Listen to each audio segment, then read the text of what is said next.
Hello dear student, welcome to IBA commerce channel. आज हम BST class 12 का MCQ second set question number 1 से 25 तक हम लोग डिस्कस करेंगे। तो चलते हैं हम स्टार्ट करने। Question number 1, the main cause of slow progress of India is the lack of. Bharat की धीमी प्रगति का मुख्य कारण डॉट डॉट डॉट की कमी है। किसकी कमी से है? यहाँ पर आंसर हो जाएगा एफिशिएंट मैनर, कुशल प्रबंध की कमी से है। अगर कुशल प्रबंध होता हमारे इंडिया में तो प्रगति जो है तो तेज होती और हमारा देश जो है तो डेवलप कर जाता। इफ जैसे कि आप जानते हैं एफिशिएंट मीन्स होता है डूइंग थिंग्स राइट, यानी सही काम को जो है तो सही चीज़ों को ठीक ढंग से करने को बोलते हैं एफिशिएंट बोलते हैं, कुशलता बोलते हैं, कुशल बोलते हैं। Next question, primary element of success of management is. प्रबंध की सफलता का प्राथमिक तत्व है। ऑप्शन ए है satisfied employ, option B big market, option C maximum production, option D large capital. यहाँ आंसर होगा ऑप्शन डी लार्ज कैपिटल, क्योंकि बिना कैपिटल को हम कुछ भी नहीं कर सकते हैं। सही कर्मचारी नहीं ला सकते हैं, ना बड़ा बाजार कर सकते हैं और ना ही अधिकतम प्रोडक्शन कर सकते हैं। इस प्रकार आंसर होगा D large capital. Next question है management is dot dot dot, यानी प्रबंधन है क्या है? ऑप्शन ए कहता है art, option B art and science both, option C science, option D none of this. Answer होगा arts and science both. Management जो है तो दोनों है, कला और विज्ञान। नेक्स्ट क्वेश्चन है question number 4, production is scientific management is. वैज्ञानिक प्रबंधन में उत्पादन है, यानी वैज्ञानिक प्रबंधन का हम यूज़ करेंगे तो उत्पादन क्या होगा? हमारा कम होगा। पहला दिया ऑप्शन मैक्सिमम यानी अधिक होगा, बी कहता है मिनिमम यानी न्यूनतम होगा, सी कह रहा है नॉर्मल, डी कह रहा है एवरेज औसत। या ऑप्शन आपका जो है तो ए हो जाएगा मैक्सिमम। जब वैज्ञानिक प्रबंध का यूज़ करेंगे तो अधिक से अधिक उत्पादन होंगे। इस प्रकार आंसर आपका ए होगा मैक्सिमम। नेक्स्ट क्वेश्चन की तरफ चलते हैं। कहता है by scientific management working hours of workers are. वैज्ञानिक प्रबंधन द्वारा श्रमिकों के काम के घंटे हैं, जो श्रमिक मजदूर काम करते हैं उनके घंटों में कमी आएगी या वृद्धि होगी? क्या होगा? ऑप्शन ए दिया है इंक्रीज्ड, ऑप्शन बी है डिक्रीज, ऑप्शन सी कहता है नो इफेक्ट, ऑप्शन डी कहता है एवरेज। तो आंसर होगा डिक्रीज, उनके काम के घंटों में कमी आएगी। नेक्स्ट क्वेश्चन नंबर 6 कहता है who was the father of scientific management. वैज्ञानिक प्रबंध के जनक थे, पहले ही बता चुके हैं, FW टेलर होंगे। ऑप्शन हो जाएगा C. Next question, question number 7, Henry Fayol's principle of management are. यह भी हम लोग पढ़ चुके हैं। इसका आंसर होगा सी 14 जो है 14 हेनरी फ्यूल के प्रिंसिपल्स हैं। क्वेश्चन नंबर 8 कह रहा है management should find one best way to perform a task which technique of scientific management is defined in this sentence. प्रबंध को किसी कार्य को करने के लिए प्रबंध को किसी कार्य को करने के लिए एक सबसे बेहतर तरीका खोजना चाहिए। इस वाक्य में वैज्ञानिक प्रबंधन की किस तकनीक को परिभाषित किया गया है? इसमें ऑप्शन दिया है। ऑप्शन ए में यूनिवर्सल, ऑप्शन बी है फ्लेक्सिबल, ऑप्शन सी है एब्सोल्यूट, ऑप्शन डी है बिहेवियर। यहाँ ऑप्शन डी होगा, बिहेवियर होगा। अगर जो है इसका ऑप्शन होता, ऑप्शन ए में दिया होता है टाइम स्टडी, ऑप्शन बी में दिया होता मोशन स्टडी, ऑप्शन सी में होता फैटिग स्टडी, ऑप्शन डी होता मेथड स्टडी, तो यहाँ पर जो है आपका आंसर होता तकनीक कह रहा है, मेथड कह रहा है। तो इस मेथड, कौन सा मेथड, यानी कि मेथड स्टडी को जो है हम सिलेक्ट करते, इसका आंसर होता method study. Next question, question number 9 कह रहा है the essence of scientific management is, the essence of scientific management is, वैज्ञानिक प्रबंधन का सार है। इट मीन्स कि समरी है, संक्षिप्त है या एलिमेंट्स है, क्या है? तो ऑप्शन ए होगा मेंटल रिवॉल्यूशन, मानसिक क्रांति। नेक्स्ट क्वेश्चन 10 कहता है scientific management dot dot dot workers remuneration, वैज्ञानिक प्रबंधन डॉट डॉट डॉट श्रमिकों का पारिश्रमिक क्या होता है? पहला कह रहा है कि इंक्रीज बढ़ता है, दूसरा कहता है कि डिक्रीज घटता है, बोथ दोनों होता है, डी कहता है नाइदर इंक्रीज नॉर डिक्रीज, ना तो बढ़ता है ना ही घटता है। आपका आंसर होगा ऑप्शन ए इंक्रीज, बढ़ता है। जब वैज्ञानिक प्रबंध का प्रयोग करते हैं तो वर्कर्स के पारिश्रमिक में वृद्धि होती है, यानी बढ़ता है। नेक्स्ट क्वेश्चन, क्वेश्चन नंबर 11 कहता है depends on the sweet will of employees, कर्मचारियों की मधुर इच्छा पर निर्भर है। किस इच्छा पर? कहता है कि मधुर इच्छा पर निर्भर है। ऑप्शन ए कहता है formal organisation, option B informal organisation, option C functional organisation, option D divisional organisation. आपका आंसर होगा डिविजनल ऑर्गेनाइजेशन। नेक्स्ट क्वेश्चन है 12,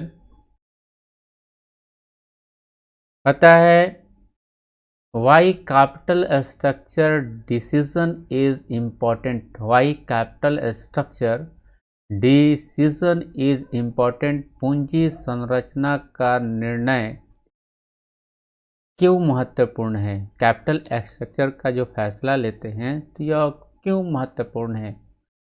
ऑप्शन ए है effects cost of capital, option B है effects market price of shares, यानी शेयरों के बाजार मूल्य को प्रभावित करता है, ऑप्शन सी है both A and B, option D कहता है नाइदर ए और नॉर बी, या ऑप्शन बी हो जाएगा इफेक्ट मार्केट प्राइस ऑफ शेयरों के बाजार मूल्य को प्रभावित करता है। कौन? पूंजी संरक्षक का निर्णय का ये महत्व है कि शेयरों के बाजार मूल्य को प्रभावित करता है। इस प्रकार आंसर बी होगा। Next question 13 determinant of working capital is, कार्यशील पूंजी का निर्धारक है, कैलकुलेशन है, क्या कैलकुलेशन है? ऑप्शन ए कहता है size of enterprise, option B है period of manufacturing process, option C कहता है availability of raw material, D है ऑल ऑफ दिस। इसका सही आंसर होगा पीरियड ऑफ मैन्युफैक्चरिंग प्रोसेस, निर्माण प्रक्रिया की अवधि, है ना। कोई भी ये तो मैन्युफैक्चरिंग करते हैं तो उस अवधि, किस अवधि में, कार्यशील पूंजी, उसमें कार्यशील पूंजी का हम इस्तेमाल करते हैं, वर्किंग कैपिटल का इस्तेमाल करते हैं। ऑप्शन हो जाएगा बी। नेक्स्ट क्वेश्चन है, ए गुड प्लान इज, ये भी पहले चर्चा कर चुका है, एक अच्छी योजना है, क्या है, कौन सी योजना है, फ्लेक्सिबल योजना है। कौन सा है, फ्लेक्सिबल। ऑप्शन हो जाएगा सी, फ्लेक्सिबल, लचीला, क्योंकि इसमें कम बेस कर सकते हैं, तभी जा कर के वो अच्छी प्लान कहलाएगी, अदरवाइज नहीं कहलाएगी। Next question number 15, advertising is, विज्ञापन है।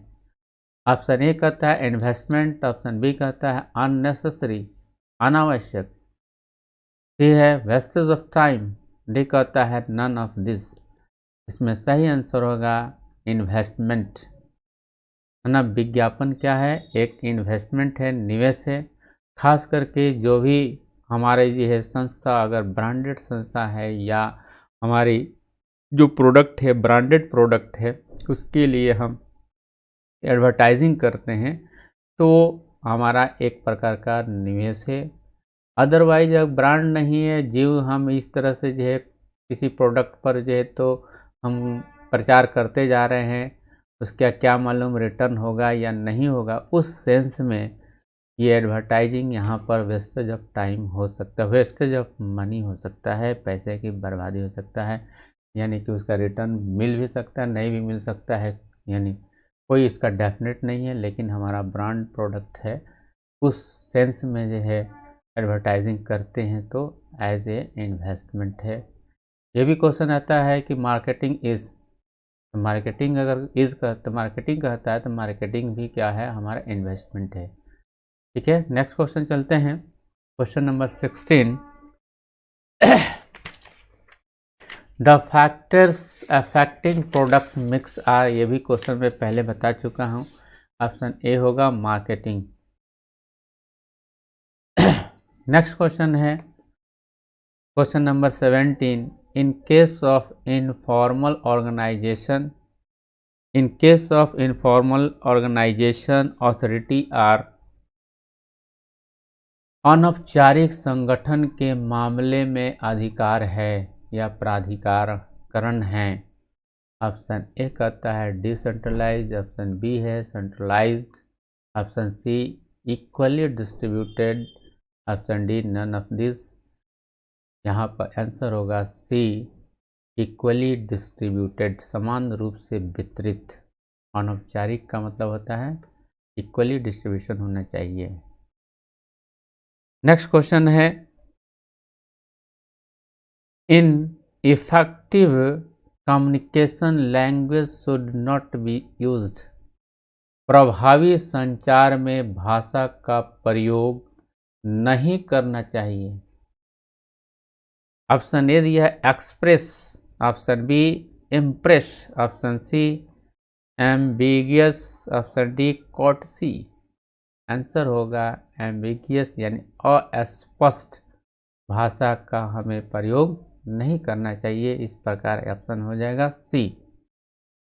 नेक्स्ट क्वेश्चन है 19, कहता है importance of marketing concept is for, विपणन अवधारणा का महत्व है, मार्केटिंग का क्या इंपॉर्टेंस है।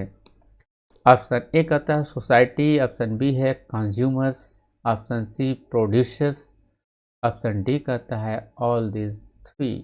तीनों जो है, तीनों का महत्व, सोसाइटी, कंज्यूमर्स और प्रोड्यूसर।